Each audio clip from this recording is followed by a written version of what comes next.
बिस्मिल्लाहिर्रहमानिर्रहीम। अस्सलाम वालेकुम नाज़रीन, हमारे सिटी प्रोग्राम फैसले की घड़ी। मां आफ्ताब मोगेरी। मां हमेशा चवंदा त फैसला थियण उहे फैसला तारीख़ी फैसला जिन फैसलनि जो धरती धड़ियुनि खे तारीख़ के इंतज़ार है। फैसले की घड़ी में अॼु ॻाल्हि कयूं त यकीनी तौर ते 27वीं आइनी तरमीम ते जेको आहे सो पाकिस्तान के अंदर हिकिड़ो नओं बहस हले पियो त 27वीं आइनी तरमीम जेका आहे उहा मंज़ूर थियणु खपे या न खपे। पर अॼु त या त पाकिस्तान पीपल्स पार्टी जी यानी कि सीसी जो इजलास सदर आसिफ अली ज़रदारी पाकिस्तान पीपल्स पार्टी बिलावल भुट्टो जे ज़ेर सदारत थियो, जंहिंमें यकीनी तौर ते सिंध समेत पूरे पाकिस्तान जे कुट कुट चमो पाकिस्तान पीपल्स पार्टी सीसी जा मेंबर बिल्कुल इन इजलास में शरीक भी रहा। इन सां गॾोगॾु PMLN ऐं पाकिस्तान पीपल्स पार्टी के विच में थियल उहे नुकात जेके 5 हुआ उन्हनि में डेडलॉक हिन वक्त जारी है। मौलाना फजल रहमान जेको वॾो अहम रोल 6वीं आइनी तरमीम में भी अदा कयो ऐं ख़ासि तौर ते अॼु 27वीं आइनी तरमीम में भी मौलाना फजल रहमान वाज़े तौर ते पंहिंजो मौक़िफ़ रखे पियो। इन सां गॾोगॾु अगरि ॻाल्हि कजे त परॾेही तर्जुमान वाज़े तौर ते चयो आहे त ख़ासि तौर ते जेका हिन वक़्तु सूरत हाल है अफ़गानिस्तान ऐं पाकिस्तान जी उन में जेके सबूत आहिनि उहे अफ़गानिस्तान के हवाले कया आहिनि। उनजे बावजूदि अगरि अफ़गानिस्तान जी सरज़मीन पाकिस्तान जे लाइ इस्तेमालु थिए थी त यकीन तौर ते पाकिस्तान उन ते चिटो मौक़िफ़ पंहिंजो रखियो आहे। इन सां गॾोगॾु चइजे त 6वीं आइनी तरमीम में न सही जेके हिन वक़्तु इक़्तिदार जे ऐवान में वेठल पार्टियूं आहिनि उन्हनि खे तहफ़ुज़ात आहिनि, पर जेके सिंध जा ॿिया जेके सियासी धड़ा आहिनि जेके कॉम्परस जमातूं चऊं उन्हनि खे भी एतिराज़ आहे त सिंध जे अंदरि जेका हिन वक़्तु ख़दशो पैदा थिए थो 18वीं तरमीम वारो त तय त नाहे त इन में 27वीं आइनी तरमीम में सिंध में जेको हिन वक़्तु वॾो सवाल पैदा थिए थो त 18वीं तरमीम के रोल बैक करे यानी कि वापसि वरितो वञे ऐं विफ़ाक़ जेके भी सिंध जे अंदरि वसाइल आहिनि उन्हनि ते क़ाबिज़ त न थींदो। इहे अॼु जा वॾा अहम सवाल आहिनि। इन ते ॻाल्हि ॿोल कंदासीं। मुंहिंजा महिमान राजा अंसारी साहब आहिनि, तर्जुमान विफ़ाक़ी हुकूमत बराए सिंध। अव्हांखे पंहिंजे प्रोग्राम में भलीकार पियो चवां। असां सां गॾु वहीद राजपत साहब आहिनि, चीफ रिपोर्टर KTN न्यूज़। अव्हांखे बि पंहिंजे प्रोग्राम में भलीकार पियो चवां, वॾी महिरबानी। वसंत थरी साहब आहिनि, प्रेसिडेंट अवामी तहरीक जा आहिनि, स्टूडियो में मौजूदु आहिनि। अव्हां जी वॾी महिरबानी, अव्हां वक़्तु कढियो मुंहिंजे प्रोग्राम जे लाइ। ऐं जमाल सिद्दीकी साहब आहिनि, अगुड़ा रुकन आहिनि सिंध असेंबली में पाकिस्तान तहरीक इंसाफ जा सीनियर अॻवान। सेनेटर ज़मीर घुमरो साहब आहिनि, माहिर कानून पाकिस्तान पीपल्स पार्टी सां अव्हांजो तालुक़ु आहे। अव्हां जी वॾी महिरबानी। सभ खां पहिरियां अगरि ज़मीर घुमरो साहब आहिनि त मां हुन ॾे वञणु चाहींदुसि। अच्छा, कोशिशि कयो। राजा अंसारी साहब, मां ॾे ईंदुसि। डेडलॉक बरक़रार आहे 27वीं आइनी तरमीम जो। अॼु भी जेको आहे सो जेके मामला आहिनि उहे अव्हां जे साम्हूं आहिनि। पाकिस्तान पीपल्स पार्टी ऐं अव्हां जे विच में जेके ॻाल्हियूं थियूं, ख़ासि तौर ते मियां साहब ऐं बिलावल भुट्टो ज़रदारी जो जेको पोयनि ॾींहंनि में जेका मुलाक़ात आहे, डेडलॉक अञा ताईं जारी आहे यानी कि बरक़रार आहे।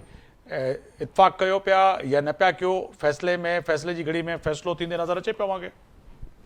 मोगेरी साहब, डेडलॉक जो लफ़्ज़ मां सम्झां मुनासिब न आहे। अच्छा, ही बुनियादी तौर ते असां हिन वक़्तु इंगेज कयो आहे पंहिंजी इतिहादी जमातुनि खे बि, ऐं असां इंशाअल्लाह इंगेज करणु वेंदासीं सिविल सोसाइटी, पाकिस्तान जूं ॿियूं सियासी जमातूं, बार एसोसिएशन्स, बार काउंसिल्स।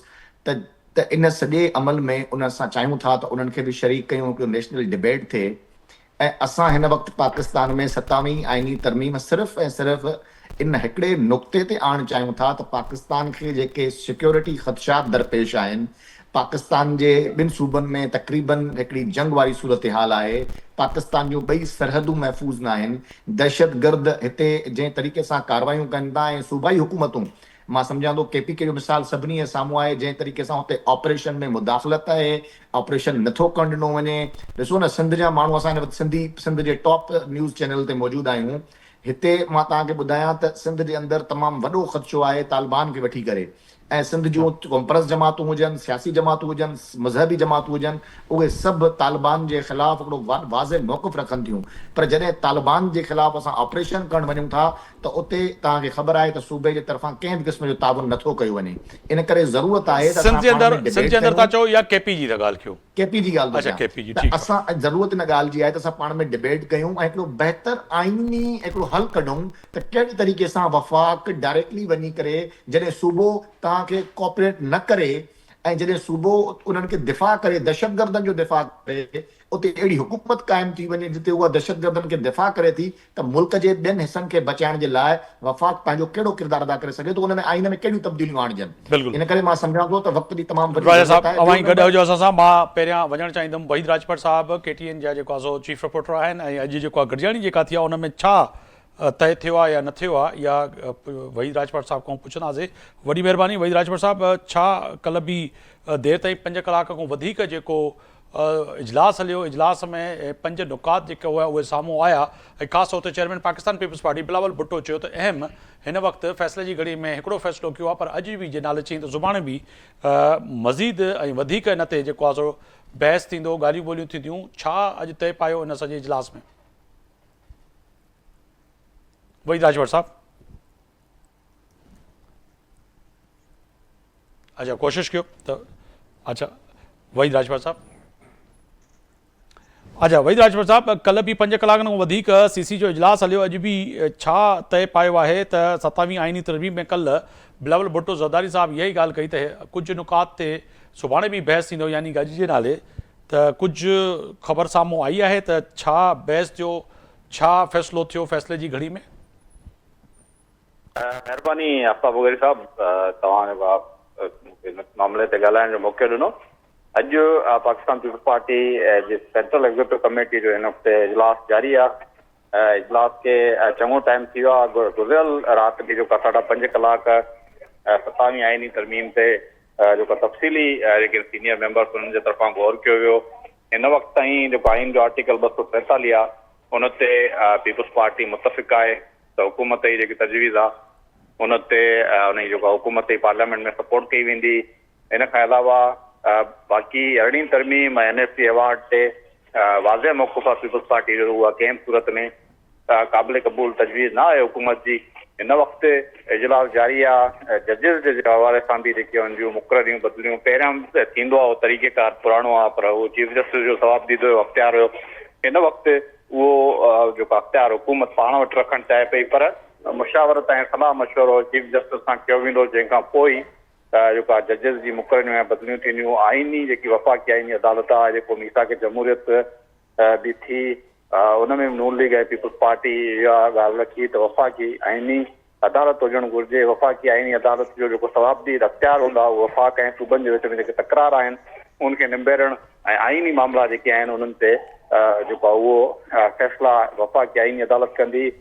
चइनी सूबनि में बि जेके आहिनि उहे आइनी बेंचिस ठहंदियूं, जीअं सुप्रीम कोर्ट जो तरीक़ेकार आहे, रजिस्ट्री हूंदी आहे सुप्रीम कोर्ट रजिस्ट्री। चइनी सूबनि में अहिड़ी तरह वफ़ाक़ी आइनी अदालत जो बि जेको आहे उहे बेंचिस हूंदियूं सूबनि में, ऐं अख़्तियार जेके हूंदा उहे वधीक जेके आहिनि उहे आइनी वफ़ाक़ी आइनी अदालत वटि हूंदा। इन खां अलावा चीफ इलेक्शन कमिश्नर जेको आहे उन ते मुक़ररी वारो तरीक़ेकार बि आहे, उन ते बि गौर वीचार थिए पियो। ब्रिटिश शहरियत रखंदड़ जेके KTN न्यूज़ या ख़बर ब्रेक कई, जेके नुक़्ता साम्हूं आया हुकूमती मसइले जा, त ब्रिटिश शहरियत रखंदड़ जेके कामोर आहिनि उन्हनि खे नौकरी छॾणी पवंदी या जेको ब्रिटिश शहरियत आहे। इन हवाले सां बि हिन वक़्तु इन मामलनि ते बहस हले पियो।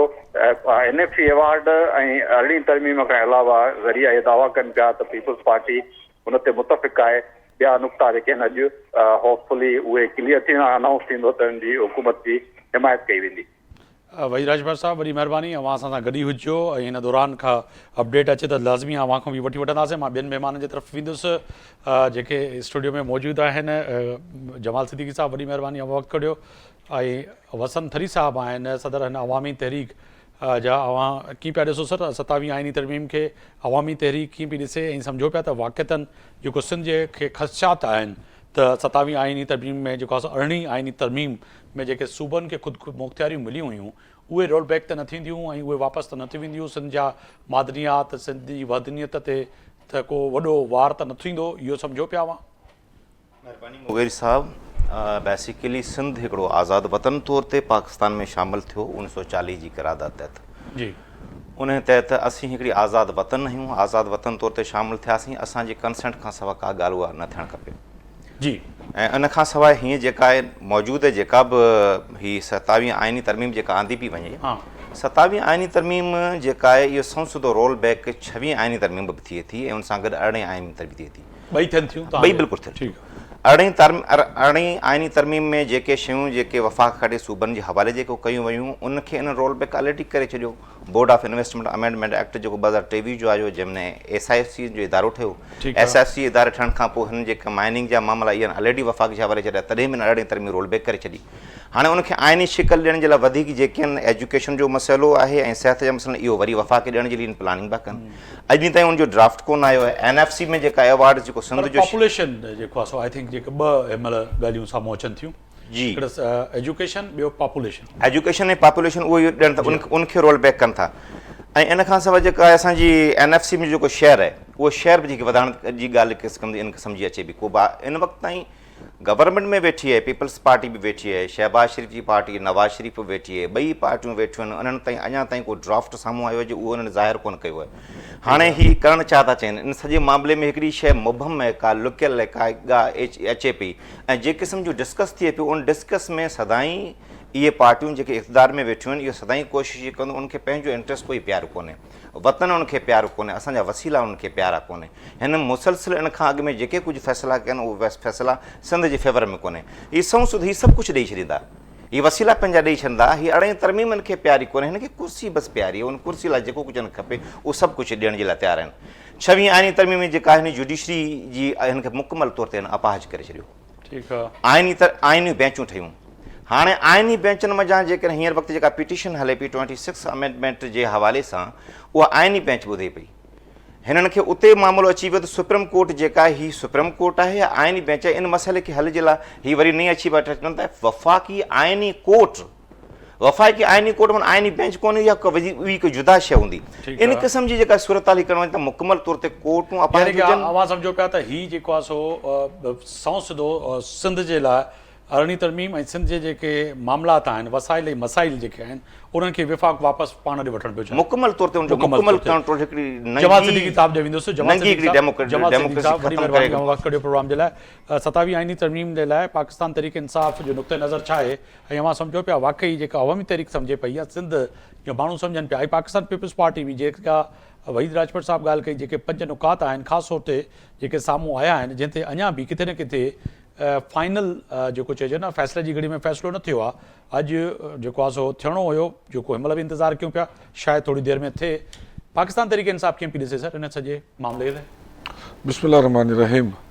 शुक्रिया आफ्ताब ॾिसो पाकिस्तान तहरीक इंसाफ़ हमेशह पाकिस्तान जे आइन के कानून के ऐं उनजी बालादस्ती के मथे रखण जे लाइ सदाईं आवाज़ बुलंद कई आहे। न सिर्फ़ु अपोज़िशन में रहंदे बल्कि पंहिंजे दौर हुकूमत में भी इन ॻाल्हि जी कोशिशि कई त इन शइ खे कॾहिं आंच न अचणु खपे।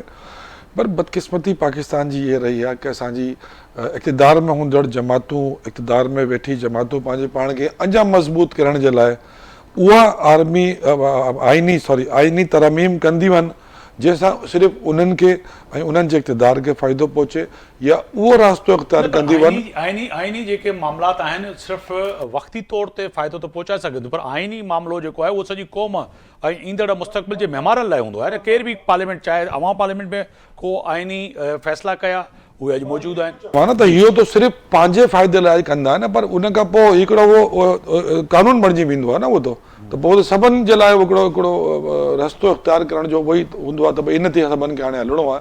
पर तव्हां मूंखे ॿुधायो त जेकी बि तरमीमूं अचनि थियूं हुननि में जेको बि साईं ॻाल्हि कई त असां वफ़ाक़ी अदालतूं और हीअ अदालतूं उहे अदालतूं छो भले 70 सालनि में जेकी असांजी कोर्टूं हलनि पियूं तव्हां हुन सां मुतमइन आहियो छा? पोइ कोर्टनि जी में तफ़रीक़ ऐं कोर्टनि में तक़सीम करे नवे नालनि सां पंहिंजे फेवरेट माण्हुनि खे वरी अदालतनि में विहारे तव्हांजो मक़सदु छा हुनजो? तव्हांजो मक़सदु इहो आहे त हुन खां पोइ उनजे फ़ैसिले सां को फ़ाइदो खणणु सिधो पहिरियों मक़सदु त इहो आहे। ऐं अॼोके दौर में जेका हीअ गवर्नमेंट वेठी आहे नालाइक 17 सीटनि वारी गवर्नमेंट चोर गवर्नमेंट मैंडेट चोर गवर्नमेंट उनजो सिर्फ़ु मक़सदु इहो ई आहे मैंडेट चोर आहे न यार मैंडेट चोर आहे सभिनी खे ख़बर आहे। बिल्कुलु मगर लफ़्ज़ जो चुनाव छाकाणि ॿिया वेठा आहिनि टीवी ते नेशनल टीवी ते सभिनि खे ख़बर आहे। अगरि रिस्पॉन्स अगरि तव्हांखे मिले अहिड़ो त पोइ वरी न बिल्कुलु मां चवां थो न जेको बि कोई रिस्पॉन्स ॾिए त मां हुनखे जवाबु ॾींदुमि। त इहे मैंडेट कंहिंजो आहे सभिनि खे ख़बर आहे। असांजो मैंडेट चोरी करे जेके बि गवर्नमेंट ठाहे वेठा आहिनि इन्हनि जी हर मुमकिन कोशिशि इहा आहे त हाणे उहो कोशिशि करनि त भई अगरि हिकिड़ी पाकिस्तान जी सभिनि खां वॾी पार्टी ऐं सभिनि खां वॾे मक़बूल लीडर खे जेल में रखी उनजे लाइ अहिड़ी कानून साज़ी कंदा कि अॻियां अचण वारे वक़्तनि में उन्हनि खे नुक़सानु ऐं असांखे फ़ाइदो मिले त इहो त सभिनि खे नज़र अचे थो। ॾिसो ॻाल्हि इहा आहे त जेकी बि तव्हां तरमीम कयो था सभु चारे तरफ़ पाकिस्तान में इन ॻाल्हि जी आवाज़ आहे, धूम आहे, पर उन जो को ड्राफ्ट कंहिं वटि आहे? कंहिं वटि बि ड्राफ्ट कोन्हे। सभु सियासी जमातूं, मां तव्हांखे इन यकीन सां थो चवां कि सभु सियासी जमातूं जेकी आहिनि जेतिरा बि इख़्तिलाफ़ करनि थियूं, चाहे वो JUI हुजे, चाहे वो पीपल्स पार्टी हुजे, आख़िर में हथ बंधी नून लीग जी हुकूमत सां गॾु सभु बीठा हूंदा इन जमात जी हिमायत में। जेका बि वॾा वॾा चैंपियन जमहूरियत जा आहिनि न, PTI या तव्हांजो कुझु ग्रुप हथ ॿधी पियो बीठो? न PTI त ख़ैर हिनजी खुलम खुला मुखालफ़त थी करे, तव्हां में बि कुझु दोस्त आहिनि जंहिंजे लाइ तव्हां चओ पिया तव्हांजा ख़दशात आहिनि शायदि उहे सपोर्ट कनि? न असां इन करे बि कोन था सपोर्ट करे सघूं था त इहो कानून साज़ी जेको आहे मुल्क में पंहिंजी मर्ज़ी जो कानून आणण जे लाइ, पंहिंजी मर्ज़ी जो अदालतूं आणण जे लाइ हीअ हुकूमतूं अहिड़ी हरकतूं कंदी वञनि। मां तव्हांखे लिखियो थो ॾियां त जेतिरी बि भजदू करे थी पीपल्स पार्टी, उहो बि गॾु बीठी हूंदी। हफ़्तो अॻु में फजलुर रहमान साहब चए थो मैं 24 घंटे में इस्लामाबाद पहुंच जाऊंगा, त फजलुर रहमान साहब खां पुछणु खपे त भई तव्हांजा मुतालबा हल थी विया? जेको तव्हां इस्लामाबाद कोन था वञो, तव्हांजा मसइला हल थी विया? सर सभु हिन जमात गवर्नमेंट सां गॾु बीठा हूंदा। ऐं मुंहिंजो भाउ जेको नून लीग वारो चए पियो त अंसारी साहब त असां इन तरमीम में मुल्क जा हालात अहिड़ा आहिनि ऐं मुल्क में इहे जेको सूरत हाल आहे उनजे करे असां पंहिंजी फोर्सिस जे इख़्तियारात जे लाइ, ॾिसो असां लॉ एंड ऑर्डर जे मामले में ऐं मुल्क जी बका ऐं सलामती जे लाइ त असांखे त हिन बारे में को दो राय आहिनि कोन न, त असांजी सिक्योरिटी फोर्सिस जे लाइ इख़्तियारात डेफिनेटली उहो हुअणु खपे। असांजे मुल्क जी सरहदनि जी हिफ़ाज़त करण वारी फोर्सिस आहिनि, पर इन्हनि जी आड़ में हुकूमत जेको पंहिंजो किनो कमु करे थी असांखे उनजी मुखालफ़त कयूं। ज़मीर गुमरो साहब ॾे विधुमि जेको आहे पाकिस्तान पीपल्स पार्टी जा सेनेटर ऐं सीनियर कानूनदान आहिनि। वॾी महिरबानी ज़मीर गुमरो साहब, वक़्तु कढियो मुंहिंजे प्रोग्राम लाइ। 27वीं आइनी तरमीम ते बहस हले पियो, ख़ासि तौर ते पाकिस्तान जे अंदरि, ऐं CC जो इजलास जेको अॼु बि जारी आहे। कल्ह चेयरमैन पाकिस्तान पीपल्स पार्टी बिलावल भुट्टो ब्रीफिंग बि ॾिनी। फ़ैसिले जी घड़ी में सर छा फ़ैसिला थियनि पिया? हिकु त तव्हां को टेक वठंदासीं क़ानूनी तौर ते त क़ानून छा पियो चाहे ऐं छा पियो सम्झे, ऐं आइन यकीनन ई इन पार्लियामेंट खे अख़्तियार आहे त को न को क़ानून साज़ी कनि, पर जेके ख़दशात आहिनि हिन वक़्तु PTI खे, मौलाना फज़लुर रहमान खे, सिंध जे क़ौम परस्तनि खे, उहे कीअं दूर थींदा ऐं पीपल्स पार्टी खे वॾा ख़दशात अरिड़हीं तरमीम जे हवाले सां? ज़मीर साहब, पाकिस्तान पीपल्स पार्टी जो इजलास जारी आहे ऐं उन में कल्ह बि इजलास हलियो। उन में सिर्फ़ु हिकु शिक ते जेको आहे सो सेंट्रल कमेटी एग्री कयो, बाक़ी जेको आहे सो ॿियनि शिकुनि खे रिजेक्ट करे छॾियो। अॼु वरी पाकिस्तान पीपल्स पार्टी जो इजलास थी रहियो आहे, उन में मुख़्तलिफ़ शिकुनि खे जेको आहे सो गौर कयो पियो वञे ऐं सुठती जेको आहे सो ज़ाहिर आहे पाकिस्तान पीपल्स पार्टी प्रेस कॉन्फ्रेंस अची वेंदी त हर शिक ते हुन मौक़िफ़ खड़ो आहे। बाक़ी इन में त वाज़े आहे त जेको सूबाई ख़ुदमुख्तियारी ऐं अहिड़ी तरमीम जे बारे में जेके मामला आहिनि उनखे पाकिस्तान पीपल्स पार्टी रद्द करे छॾियो आहे।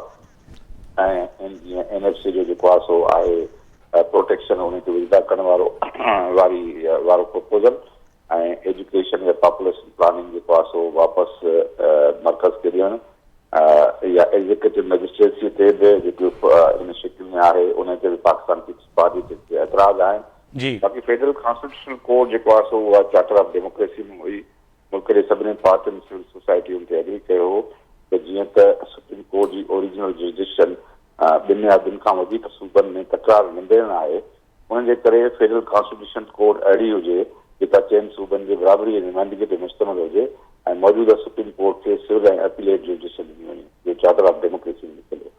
उन ते बि जेको आहे सो हले पई पाकिस्तान पीपल्स पार्टी जी डिस्कशन जेको आहे सो विदिन द CEC त उनखे बिग गवर्नमेंट जा जेके प्रपोज़ल्स आहिनि उनखे कड़े नमूने सां जेको आहे सो अॻिते वधायो वञे त मुंहिंजे ख़्याल में थोरी देरि में अची वेंदी पाकिस्तान पीपल्स पार्टी जी मुख़्तलिफ़। ज़मीर गुमरो साहब, हिकु हिन महिल वॾो अहम सुवाल पैदा थो थिए त पाकिस्तान मुस्लिम लीग नून ॾों छद ऐं मदद सां जेके आसान सिंधी में चऊं त हू चवनि पिया त असां जेका अरिड़हीं तरमीम आहे उनखे रोल बैक नथा कयूं।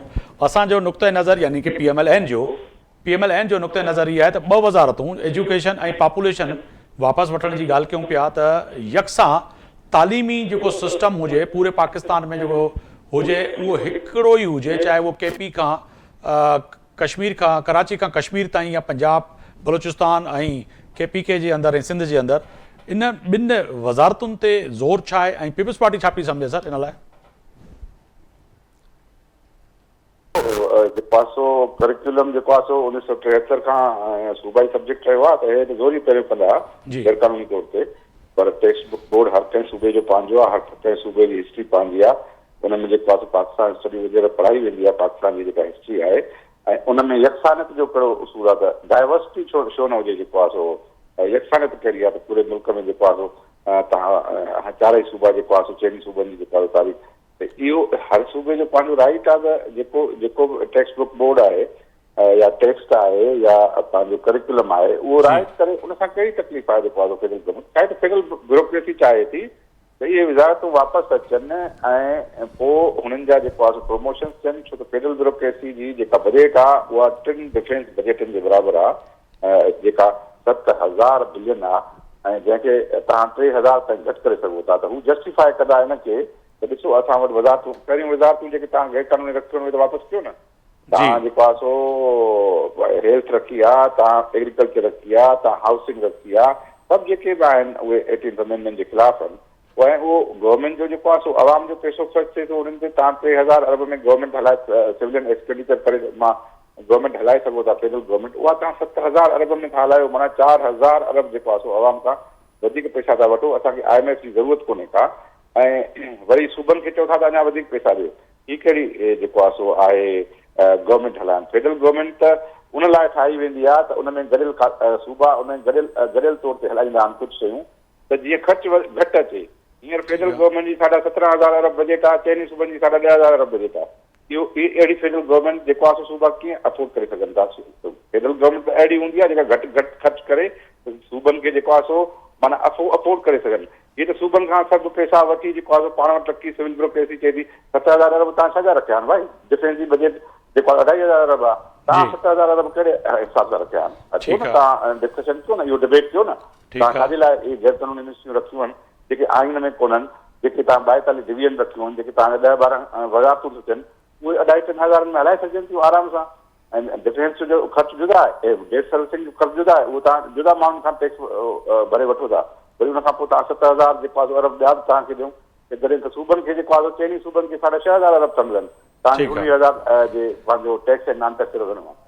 ज़मीर साहब, पोइ सम्झो पिया त जेको CC जो इजलास आहे हुनजो नताइज जेको बि अचे फ़ैसिले जी घड़ी में फ़ैसिलो, पर बहसियत कानूनदान ऐं बहसियत सिंध जो अवां जेके जिन नुकात जो ख़दशात जो इज़हार कयो पिया, इहो यकीनन ई हर सिंध जाइ जो आहे त असांखे मां पहिरियां बि प्रोग्रामनि में ॻाल्हि करे चुको आहियां त हिन वक़्तु जेका सूरत हाल अरिड़हीं तरमीम खां पोइ कुझु वज़ारतूं विफ़ाक़ वटि आहिनि, कुझु जेके सिंध वटि आहिनि या KP या बलूचिस्तान, उन जे बावजूदि जेको आहे सो ओड़ी तरह सां डिलीवर नथो थी सघे। बहितर अगरि जे विफ़ाक़ वठी थो छॾे त पोइ हिते बचंदो छा? पोइ माण्हुनि जा मसइला कीअं हल थींदा? इस्लामाबाद असांजी ॻाल्हि कीअं ॿुधंदो, कीअं पहुचंदी इस्लामाबाद ताईं ॻाल्हि? इहो हिकिड़ो वॾो सुवालु न आहे? इस्लामाबाद खे ॿुधणी पवंदी ॻाल्हि। इस्लामाबाद छा आहे? इस्लामाबाद फेडरल गवर्नमेंट सूबनि ठाही आहे न भाउ, फेडरल गवर्नमेंट सूबनि इन करे ठाही आहे त असां कुझु जेके खाता आहिनि उहे गॾियल तौर ते हलायूं। हुन जो मक़सदु इहो हूंदो आहे। पाकिस्तान जी डेफिनेशन फेडरल गवर्नमेंट न आहे। पाकिस्तान जे आइन जे आर्टिकल 1 में जेका पाकिस्तान जी डेफिनेशन आहे उहा 4 सूबा ऐं इस्लामाबाद टेरिटरी आहे। उहो को फेडरल गवर्नमेंट न आहे पाकिस्तान जी डेफिनेशन। ही गवर्नमेंट जेके ठाहियूं वयूं आहिनि उहे माण्हुनि जे सहूलियत लाइ ठाहियूं वयूं आहिनि ऐं फेडरल गवर्नमेंट जो पर्पज़ इहो आहे ठाहिण जो त उहो सूबनि जो घटि ख़र्च अचे। ऐं जॾहिं तव्हांजो जेको आहे चइनी सूबनि खां फेडरल गवर्नमेंट जी बजट वधी वञे त उन खां पोइ फेडरल गवर्नमेंट खे हलाइण जेको आहे सूबनि लाइ केॾो मुश्किल आहे। त टैक्स त सूबा था भरनि न, टैक्स त सूबनि जो आवाम थो भरे न। ही त माना माण्हुनि ते जेको आहे सो एॾो वॾो बर्डन तव्हां विझणु, उन खां पोइ तव्हां डेट सर्विसिंग जेको आहे सो 8.2 ट्रिलियन जेको आहे सो 8,200 अरब जेको कर्ज़ जी किस्त भरियो था, उहो कंहिं कर्ज़ वरिता? उहो त तव्हां इंक्वायरी कयो न, त उहे किथे ख़र्च थिया? सम्झनि? ऐं घणनि डिपार्टमेंट ते वरिता विया, गैर कानूनी मिनिस्ट्रीज़ ते वरिता विया, छो वरिता विया? उहा बि अकाउंटेबिलिटी कोन्हे। फेडरल सिविल ब्यूरोक्रेसी जेको आहे सो अञा वधीक चवे असांखे मिनिस्ट्री मिलनि, कीअं मिनिस्ट्री मिलंदा हिननि खे? ज़मीर गुमरो साहब तव्हां सां गॾु हुजो, मां तर्जुमान बराए विफ़ाक़ी हुकूमत राजा अंसारी साहब आहिनि। ज़मीर गुमरो साहब जा जेके नुकात आहिनि जेके साम्हूं आया आहिनि उहे वॾा अहम आहिनि। सम्झो वञे त पाकिस्तान मुस्लिम लीग नून यानी कि विफ़ाक़ी हुकूमत जेका मूं पहिरियां बि ॻाल्हि कई, किथे न किथे हिन वक़्तु जेके पाकिस्तान पीपल्स पार्टी के तहफ़ुज़ात आहिनि उहे कीअं दूर थींदा। पर हिन वक़्तु इहा बि ॻाल्हि आहे त आख़िर निसाब हिकु जहिड़ो छो हुजे? अगरि ॻाल्हि कजे त सिंध में जेको सिंध में पढ़ायो पियो वञे सिंध जे ॿारनि खे उन निसाब में या जेको आहे सो तालीम में या एजुकेशन में उहे सिंध जा हीरोज़ जेके आहिनि उहे उजागर छो थियनि? डेफिनेटली ईअं पंजाब ऐं KPK ऐं बलूचिस्तान जा बि हुजणु खपनि। तव्हांजो ज़ोर इन नुक़्ते नज़र ते छो आहे त यकसां हुजे, यकसां जे हुजण जो मक़सदु छा आहे? ॾिसो, यकसां हुजण जो त क्लियर मां मक़सदु हिकिड़ो ई आहे त बाबा सॼे पाकिस्तान जा जेके ॿार आहिनि उहे असांजा पंहिंजा ॿार आहिनि। ईअं न आहे त रुॻो सिंध जा ॿार असांजा ॿार आहिनि। पीपुल्स पार्टी जो मौक़िफ़ इहो न हूंदो त सिर्फ़ु सिंध जा ॿार असांजा आहिनि, पंजाब जा ॿार असांजा न आहिनि। जेकॾहिं ज़मीर साहिबु ईअं चवे थो त उहो मूंखे ख़बर न आहे, पर सॼे पाकिस्तान जा ॿार असांजा ॿार आहिनि। ऐं असां चाहियूं था त कॉम्पिटेटिव एग्ज़ाम्स में जॾहिं चवंदा त उनजी लेवल में फ़र्क़ु न हुजणु घुरिजे ऐं उहे सभु ॿार अॻिते हली करे हिकिड़ो यकसां निसाब जेकॾहिं पढ़ी ईंदा। बाक़ी हीरोज़ या जेके असांजा पंहिंजा कल्चर्स आहिनि उहे कुझु सब्जेक्ट आहिनि जंहिंमें उहो सभु पढ़ाए सघिजे थो। सिंधी आहे, सोशल स्टडीज़ आहे, ॿियूं शयूं आहिनि।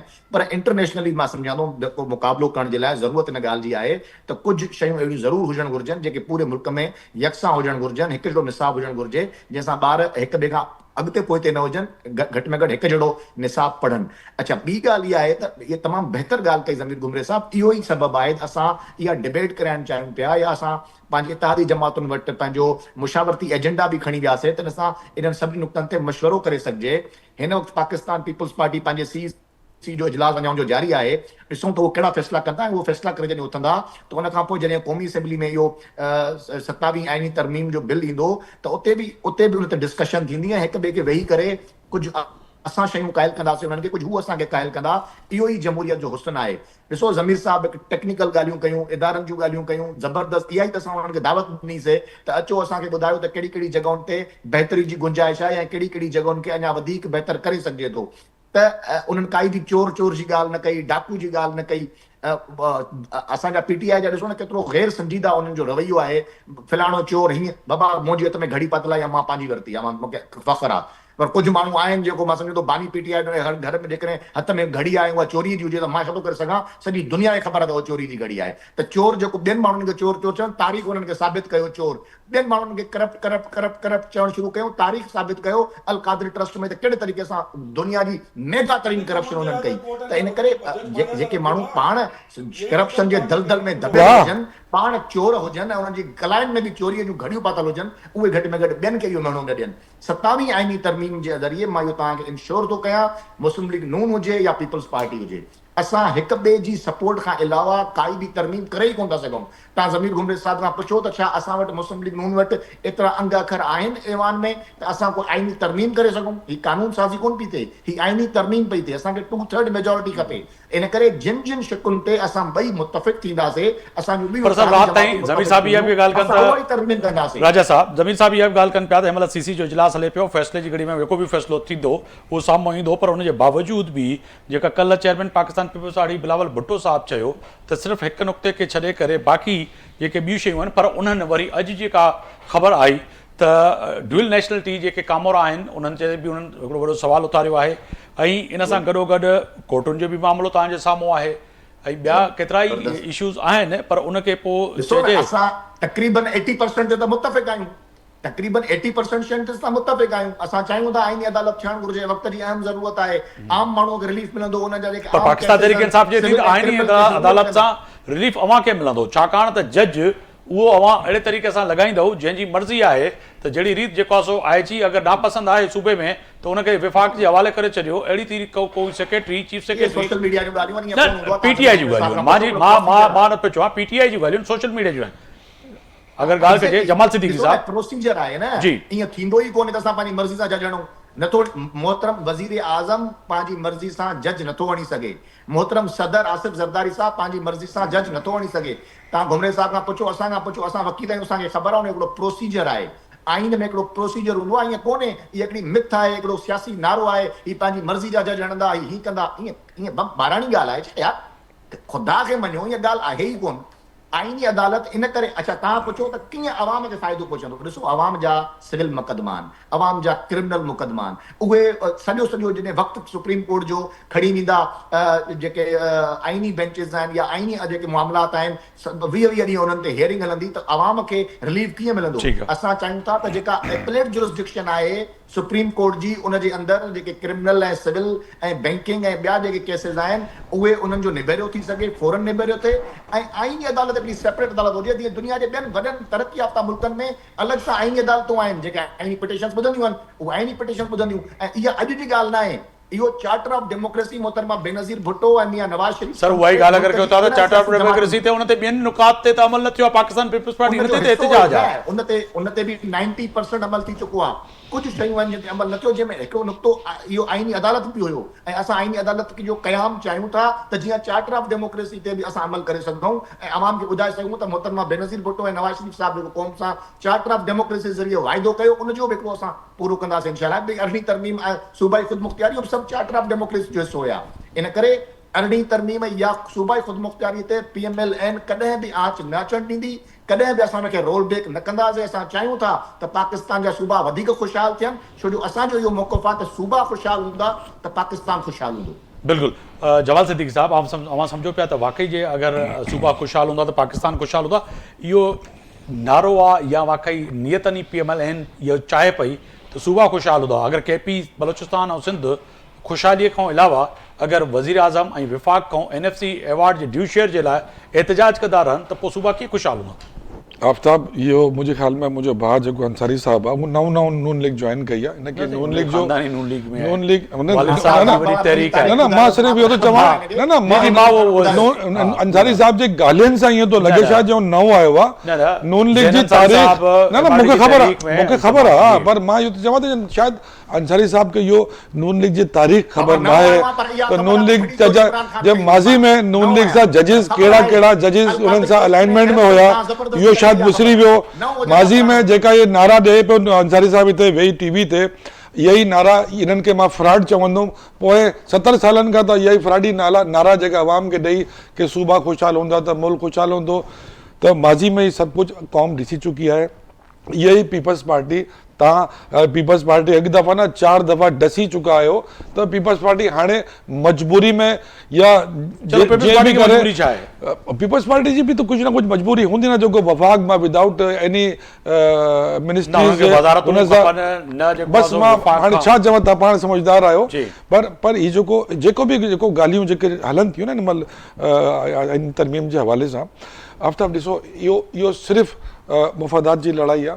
ऐं हिन महिल पाकिस्तान जी सभु जमातूं बशमूल MQM JUI दीगर जमातूं पीपल्स पार्टी हिकिड़ी वफ़ाक़ जी अलामत पीपल्स पार्टी हाणे नून लीग जी B टीम बणिजी वेठी आहे। त सभिनि जो टारगेट हिकिड़ो ई आहे त असां सभु गॾिजी थियूं त जेको असांजो पाकिस्तान पीपल्स पार्टी 18वीं तरमीम खे रोल बैक करण तां पाकिस्तान पीपल्स पार्टी जे वजूद खे खतरो न हूंदो? न मां चवां थो अगरि पीपल्स पार्टी जा मफ़ादात हूंदा त वो 18वीं तरमीम खे बि रोल बैक करे छॾंदी। हिन महिल हिन जी टारगेट छा आहे? हिन जो टारगेट कोई 25 करोड़ अवाम, 4 सूबा, मुल्क जी महांगाई, जेको बेरोज़गारी आहे, ये सब्जेक्ट ई न आहे। हिननि जो सब्जेक्ट इहो आहे त असांजो जेको मदे मुक़ाबिल आहे, जेको असां खां 300% ताक़तवर भी आहे, अवामी सपोर्ट भी आहे, असांखे वधीक मक़बूल भी आहे, उन जो रस्तो उन जी पार्टी जो रस्तो कीअं रोकियूं उन जे लाइ सभु गॾु इन जे लाइ इहो तव्हांजे लाइ कयो थो वञे। मां चवां थो न इहे सभु जमातूं जेके गॾु थी वञनि न, सिर्फ़ु बुग़्ज़ इमरान खान में गॾु थी वञनि। मूंखे ॿुधायो जेकी तरमीम जो एॾो वावेलो जेको मचो पियो आहे, जो छा भला इन तरमीम में पाकिस्तान में जेका ॿिया मसइला आहिनि वो हल थी विया? मुल्क में 18 खां शुरू थियासीं, 18 खां शुरू थियासीं, 27-28 ते पहुची विया आहियूं।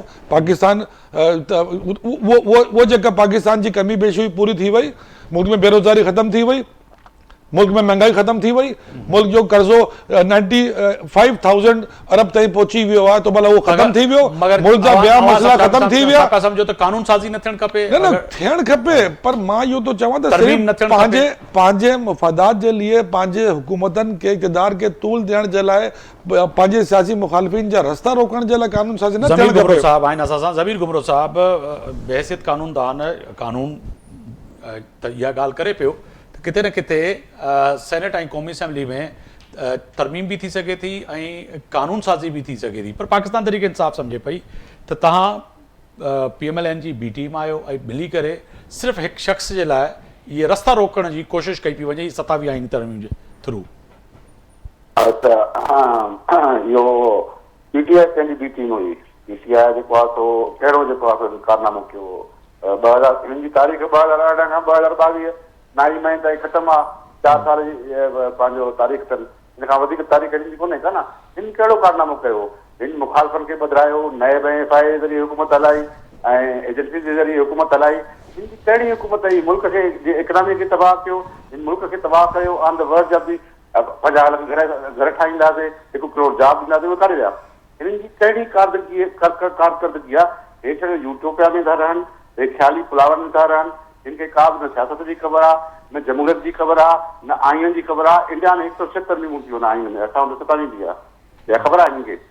त बाबा जेकॾहिं आइन में तरमीम करणु पार्लियामेंट जो हक़ आहे, उन ते कहिड़ी तरमीम थियणु घुरिजे, उहो पॉलिटिकल पार्टीज़ में डिस्कशन आहे। त बाबा ही सिर्फ़ु प्रपोज़ल अथनि, का फाइनल शइ आहे कोन। उन जे करे इन्हनि प्रपोज़ल्स ते जेको आहे सो ज़ाहिर आहे सभु पार्टी जेको आहे सो डिस्कस कंदियूं ऐं हिननि जो इहो बसि हिकिड़ो ई नुक़्तो आहे पंहिंजो, त हिन जो लीडर जेको आहे सो ॿाहिरि अचे, ॿियो कुझु बि न आहे। हिननि जी न सियासत आहे न पॉलिसी आहे। हिन खे छा जो मैंडेट आहे? चवंदा मैंडेट लोकल गवर्नमेंट में जेको आहे सो हिननि जे गवर्नमेंट जे दौरान ही इलेक्शन में हाराए विया, ही ॿाहिरि जे इलेक्शन में हाराए विया, ही कहिड़ी इलेक्शन कढी अथऊं हिन खां पोइ? ही त मतिलबु हिननि जो प्रोपेगेंडा जो जेको तरीक़ो आहे, त ही ओवरसीज़ खां चंदा वठी पंहिंजी पार्टी था हलाइनि, ॿियो हिन जो कहिड़ो आहे? पोइ हिन जो मुल्क सां वञे छा? मुंहिंजो ख़्यालु आहे त ही जेको आहे जेका तरमीम आहे, उहा जेको आहे सो पार्लियामेंट जो इस्तहक़ाक़ आहे, त पार्लियामेंट करे सघे थी। कहिड़ी तरमीम करे सघे थी? उहो पॉलिटिकल पार्टी जो इस्तहक़ाक़ आहे। ऐं ही जेका तरमीम आहे, न अहिड़ी तरमीम जे ख़िलाफ़ थी सघे थी, न सूबाई ख़ुददारी के खिलाफ थी सके थी। चेयरमैन पाकिस्तान पीपल्स पार्टी बिलावल भुट्टो ज़रदारी पंहिंजे प्रेस कॉन्फ्रेंस में ऐं वाज़े तौर ते इहो चयो आहे त बाबा असीं न अहिड़ी तरमीम जे ख़िलाफ़ का जेको आहे सो तरमीम अचणु ॾींदासीं न सूबाई ख़ुददारी जे। बाक़ी जेको आहे सो जेके तरमीम जा फेडरल कॉन्स्टिट्यूशनल कोर्ट सूबाई ख़ुददारी जेका 1900 अहिड़ी तरमीम उहा न थी सघी, उनजे करे ॿ गवर्नमेंट जेको आहे सो तापील थियूं, जुडिशरी तापील कयूं।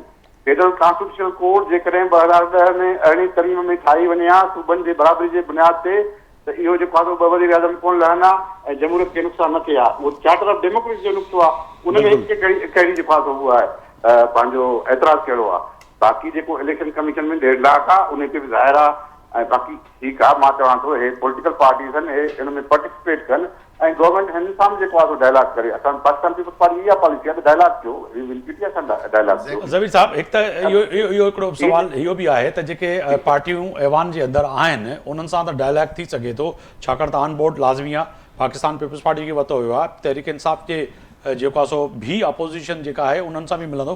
पर कुझु जेके पार्टियूं हिन वक़्तु इक़्तिदार जे ऐवान में न आहिनि, जीअं सिंध जे कॉमप्रस्तनि जी ॻाल्हि कयूं, उनखे कीअं एतमाद में वरितो वेंदो, उहो बि हिकिड़ो आहे पंहिंजी जॻह ते सुवाल। त उनखे बि ख़दशात आहिनि त सिंध जे इन अरड़ी तरमीम खां पोइ जेके सिंध जा वसाइल आहिनि उहे मसाइल में त तब्दील न थी वेंदा? न वसाइलनि जो त कोई इशू कोन्हे न, हिन में मिनरल रिसोर्सिस जी का पॉइंट आहे न वसाइलनि जी पॉइंट आहे।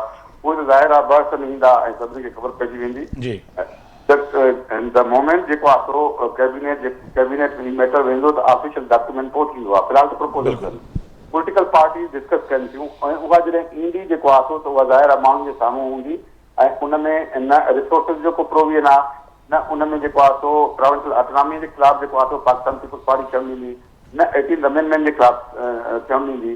बाक़ी जेके ज़रूरी नुक़्ता आहिनि उन ते पाकिस्तान पीपल्स पार्टी अॼु दौर करे रही आहे। वफ़ाक़ी आईनी अदालत सूबाई ख़ुदमुख़्तियारी जो तमामु अहम हिस्सो आहे, छो त सुप्रीम कोर्ट जी जेका जुरिडिक्शन आहे उहा आहे ॿिनि खां वधीक सूबाई हुकूमतुनि या वफ़ाक़ी हुकूमतुनि जे विच में तकरार न वेहणु। उहो 52 खां वधीक तकरार सुबुह खणी कोन आयो, उन जे करे चार्टर ऑफ डेमोक्रेसी में रखी वई। इहो जमहूरियत ऐं सूबाई ख़ुदमुख़्तियारी खे मज़बूत करण जो वाहिद ज़रियो। पर सर पाकिस्तान तहरीक इंसाफ़ जो नुक़्ता नज़र आहे त 6वीं आइनी तरमीम ही दुरुस्त न हुई त 27वीं कीअं पई अचे? ऐं 6वीं आइनी तरमीम 6वीं आइनी तरमीम में असीं इहो चयो हो त फेडरल कॉन्स्टिट्यूशनल कोर्ट क़ाइमु कई वञे। इहो हिननि जे मुतालबे ते बेंच क़ाइमु थी, पीटीआई ऐं जेयूआई जे मुतालबे ते। असां बेंच जे हक़ में न वियासीं, वरी उहा बेंच में वञी चैलेंज कयूं, माना पाण बेंच ठहिरायूं बजाए फेडरल कॉन्स्टिट्यूशनल कोर्ट ठहिराइण जे। वरी पोइ उन बेंच खे बि जेको आहे चैलेंज कयो वञे, छो त असांजो त इहो हुयो पाकिस्तान पीपल्स पार्टी जो त फेडरल कॉन्स्टिट्यूशनल कोर्ट आयो जेका चइनी सूबनि जे बराबरी जे बुनियाद ते मुश्तमिल हुजे त जीअं सूबा पंहिंजा उते तकरार खणी अचनि ऐं जज चइनी सूबनि जा हुजनि त जीअं उन्हनि तकरारनि खे ॿुधी जेको आहे निंदरनि छो त सुप्रीम कोर्ट जी ओरिजिनल जुरिसडिक्शन ई आहे कि अपीलेट जुरिसडिक्शन आहे। बिल्कुल मौजूदा सुप्रीम कोर्ट के अपीलेट इन में जेको आहे सो जुडिशरी जे इंडिपेंडेंस जे बारे में या कहिड़ो इशू आहे माना बिल्कुल माज़र वसंत तरी साहब आहिनि मूंसां स्टूडियो में, मां उन्हनि ॾे वञणु चाहींदुसि। वसंत तरी समीर गुमरो साहब जी जेके ॻाल्हियुनि भाऊ ऐं राजा अंसारी साहब यानी कि तय आहे त किथे न किथे जेके हिनमहिल जेको नताइज आहिनि या फ़ैसिला जी घड़ी में फ़ैसिलो थींदे नज़र अचे पियो उन में त जेका बैरिस्टर ज़मीर गुमरो साहब ॻाल्हि कनि पिया त किथे बि सिंध जे वसाइलनि ते ऐं मसाइल पैदा न थियणु ॾींदी पाकिस्तान पीपल्स पार्टी ऐं अरिड़हीं तरमीम खे रोल बैक थियणु न ॾींदी। त पोइ सिंध जा क़ौम परस्त ऐं सिंध जा जेके ॾुखनि खे सम्झंदड़ माण्हू आहिनि पाकिस्तान पीपल्स पार्टी सम्झे पई, चवे पई त न ते त कॾहिं बि समझौतो नथो थी सघे। बिल्कुलु सही ॻाल्हि आहे। पीपल्स पार्टी जो अॻु में बि चयो हो त असीं हीअ आदमशुमारी जेका जुडिशियल आदमी हिनखे क़बूल कोन कंदासीं, CCM ही ॾेई आया।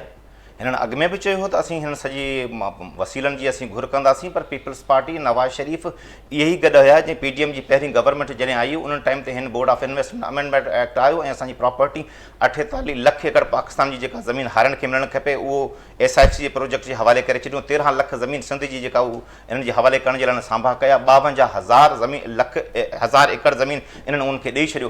ही तॾहिं बि उन्हनि इहा ॻाल्हि कई। इन खां अॻु में बि इहा साॻी ॻाल्हि कई त असीं पाणी वारे मामले ते जेके कैनाल उहो ठाहिणी पवंदा ऐं पोइ वरी साॻी पाणनि जदोजहद के पाण पे चवनि जदोजहद पे कयूं। त पीपल्स पार्टी जो पाणी वारे मामले ते बिलावल भुट्टो जो चिटो मौक़िफ़ हुयो ऐं पीपल्स पार्टी जो चिटो मौक़िफ़ हो। पीपल्स पार्टी जो कॾहिं चिटो मौक़िफ़ कोन। पीपल्स पार्टी शुरू में चयो त कोई कैनाल ठहनि ई कोन था, का मामिलो थिए कोन। जॾहिं सिंध जो माण्हुनि अची रजिस्ट कयो उन खां पोइ उन मौक़िफ़ ते उनखे फिरी आया। हीअ हिकिड़ी ॻाल्हि इनिशियल स्टेज ते हिकिड़ी कंदा आहिनि, हाणे हीअ बि ॻाल्हि पिया कनि। हीअ साईं जेको नवाज़ शरीफ़ जी पार्टी जो जेको अमराज 80% साहब बाबा 80% कोन्हे, तव्हां 100% हिक ॿिए सां गॾु आहियो ऐं तव्हांजे पंहिंजे इशारे ते ॻाल्हि कोन थी हले। इशारा ॿिया कुझु अचनि था, उहो कुझु फ़ैसिलो थी त उन फ़ैसिले ते तव्हां मामला करियो था। इहो कुझु ई कोन्हे। जुडिशियल कमीशन जेका ठाही आहे जंहिंमें चवंदा भई छा नुक़सानु थींदो, जुडिशियल कमीशन में तव्हां जेका हीअ फार्मुलेशन ठाही आहे उन फार्मुलेशन में 3 जज हूंदा सीनियर, बाक़ी त सभु असीं पीपल्स पार्टी जा, शहबाज शरीफ़ जा, उन्हनि जा पार्टियुनि जा माण्हू वेठा हूंदा। वोट त अक्सर त उन्हनि जो पियो। जंहिं बि माण्हू खे तव्हां अपॉइंट कंदा उहो जेको आशीर्वाद वकील साहब उहो मथे अची सघंदो, जेको तव्हांजी आशीर्वाद हूंदी। तव्हांजी आशीर्वाद पहिरियां बि त हीअं रहियो त पहिरियां बि त हिकिड़े ग्रुप जो त क़ाबिज़ हो न, हिकिड़े हंधा निकतल सभु माण्हू पहिरियां ही हुयो त जजनि जो जेको फ़ैसिलो हूंदो जज ई फ़ैसिलो कंदा, हिकिड़ो इदारो फ़ैसिलो कंदे, उनमें इंटरफेरेंस सर उनमें जेके ॿिया जज आहे जंहिंजो जेको आहे ड्यू यानी के सीनियरिटी जे हवाले सां बि हुयो उहो त थिए न पियो न। उनमें वक़्तु बि त इहा ई ॻाल्हि हुई त हिकिड़ो जज जेके NHS जे कॉलेज मां निकितल तमामु हिकिड़ो ग्रुप हुयो उनजो कब्ज़ो हुयो। हाणे इहा ॻाल्हि थिए थी उनमें ग्रुप जेको आहे उहो त भई हू त ग्रुप हो, तंहिंजे करे कंसीडर असीं न कयूं उनखे, तंहिंजे करे असीं उनजो रोल बैक था करणु चाहियूं। हाणे उन ग्रुप खे छॾे करे असीं सऊं सुधो हिकिड़ो वॾेरनि जे हवाले था करे छॾियूं ऐं वॾेरनि जे आशीर्वाद सां जेको माण्हू अचे। हींअर ख़बर जेके पंहिंजे आइनी बेंच जेके हिन वक़्त में ठहियूं आहिनि उन वक़्त ताईं जेके बि गवर्नमेंट जे ख़िलाफ़ हिन वक़्त ताईं जेके पिटिशन, कहिड़ो फ़ैसिलो गवर्नमेंट जे ख़िलाफ़ आयो, हिकिड़ो फ़ैसिलो कोन आयो आहे। ठीकु आहे। तंहिंजे करे इहो सुबुह जो इहो सऊं सुधो टोटल फ़ैसिला न हिन में इमरान ख़ान खे हटाइण जो इशू आहे, इशू न आहे। इशू आहे त वतन जा वसीला जेके न वसीला कीअं फुरजनि, उन फुसीलनि जे लाइ सभु कानून साज़ी कंदा, हीअ बि कानून साज़ी कंदा, अॻिते हली बि कानून साज़ी कंदा, कोर्टनि खे मुकमल तौर ते अपाहिज कनि। जमाल सिद्दीकी साहब, आफ्ताब कंहिं बि मौज़े माशरे में, तरक़ी याफ़्ता मुल्क में अदालतूं वाहिद ज़रिया हूंदियूं आहिनि जेको पंहिंजे माशरे में इंसाफ़ ॾेई माण्हुनि खे उनजो हक़ीक़ी राइट ॾेई सघनि थियूं। अॼु बदकिस्मती इहा आहे त असांजा हुकुमरान जेका आहिनि उहो आइनी तरमीमुनि में बि पंहिंजी मर्ज़ी जी अदालतूं, त आइनी कोर्ट, त स्पेशल कोर्ट, त सुप्रीम कोर्ट, मगर पंहिंजी अदालतनि जो खिलवाड़ करनि थियूं न इहे हुकूमतूं, इन जा तमामु बुरा नताइज साम्हूं ईंदा। अॼु मां हिकिड़ी ॻाल्हि चवां त अॼु बि पाकिस्तान जी अदालतनि हिकिड़े चीफ मिनिस्टर खे हुकुम ॾिनो आहे की हिनखे जेल में मुलाक़ात करायो, पोइ जॾहिं कहिड़ो फ़ाइदो अदालतनि जो सूबे जी हुकूमत उन अदालत जे फ़ैसिले खे मञे ई नथी, उन अदालत जे जज जी छा अहमियत रहिजी वई। सपोर्ट कंदा या न कंदा? न, पार्टी जो मौक़िफ़ इहो आहे त असां सपोर्ट न कंदासीं। सही आहे। वसंत साहब, अवां सम्झो पिया त आइनी तरमीम या जेको अमेंडमेंट आहे इहा पास थी वेंदी या हिन में फ़ैसिलो थी वेंदो? जंहिं बि सूरत में का बि फ़ैसिलो आयो सिंध जो माण्हू रिज़स्ट कंदो, सिंध जो अवाम रिज़स्ट कंदो। असीं सम्झूं था इहो सिंध जे वसीलनि ते, सिंध जी वहदत जे वार आहे। असीं वसीलनि जी फुलट आहे। हीअ मुकमल तौर ते पंहिंजे वतन जा वसीला विकण जे लाइ हर कुझु करण जे लाइ तयारु आहिनि। सिंध जो माण्हू अॻे रिज़स्ट कयो, हाणे बि रिज़स्ट। ज़मीर गुमरो साहब आहिनि त ज़मीर गुमरो साहब आख़िरी टेक तव्हां खां वठणु चाहींदुसि विया हलिया। अच्छा, राजा अंसारी साहब, सम्झो पिया त हीउ हेॾो अगरि सिंध जा क़ौम परस्त कीअं राज़ी थींदा, PTI कीअं राज़ी थींदी, मौलाना साहब कीअं थींदो, ज़मीर कुमरो साहब चवनि पिया बहस थी सघे थो, पर हिननि सां बि त जेको आहे सो ॻाल्हियूं ॿोलियूं थी सघनि पियूं जेके ॿियूं धुरियूं आहिनि। बिल्कुलु असां तमामु सुठे अंदाज़ में, जमहूरी अंदाज़ में अॻिते वधणु चाहियूं था। असां सिविल सोसाइटी, बार एसोसिएशन्स, बार काउंसिल्स, जेके जमातूं असेंबली खां ॿाहिरि आहिनि, उन्हनि खे बि दावत ॾींदासीं त हिन नेशनल डिबेट जो हिसो बणिजो। टेक्निकल ॻाल्हायो, वॾी महिरबानी, सिंध जा वसीला लुटिजी वॾी महिरबानी राजा अंसारी साहब, वॾी महिरबानी राजा अंसारी साहब, वॾी महिरबानी। तर्जुमान वफ़ाक़ी हुकूमत बराए सिंध पाकिस्तान मुस्लिम लीग नून, अवां जो वक़्तु कढियो, वतन तरीताब, अवां जी वॾी महिरबानी। सदर अवामी तहरीक ऐं जमाल सिद्दीकी साहब, अगुणा MPA पाकिस्तान तहरीक इंसाफ़, अवां जी महिरबानी। ज़मीर गुमरो साहब, सेनेटर पाकिस्तान पीपल्स पार्टी, ऐं वहीद राजपर असां सां हुया, चीफ रिपोर्टर KTN न्यूज़। पंजनि महिमाननि जी वॾी महिरबानी। फ़ैसिले जी घड़ी में अॼु कोशिशि कईसीं त मुख़्तसिर ऐं ख़ासि तौर ते जेको आहे सो 27वीं आइनी तरमीम जे हवाले सां पाकिस्तान पीपल्स पार्टी PMLN, PTI ऐं ॿी जेके सिंध जूं क़ौम परस्त जमातूं आहिनि उन्हनि जो नुक़्ते नज़र छा आहे, यकीनी तौर ते इन ते वॾी अहम नज़र हूंदी। सुभाणे ताईं आफ्ताब मोगरी खे इजाज़त ॾींदा। अल्लाह।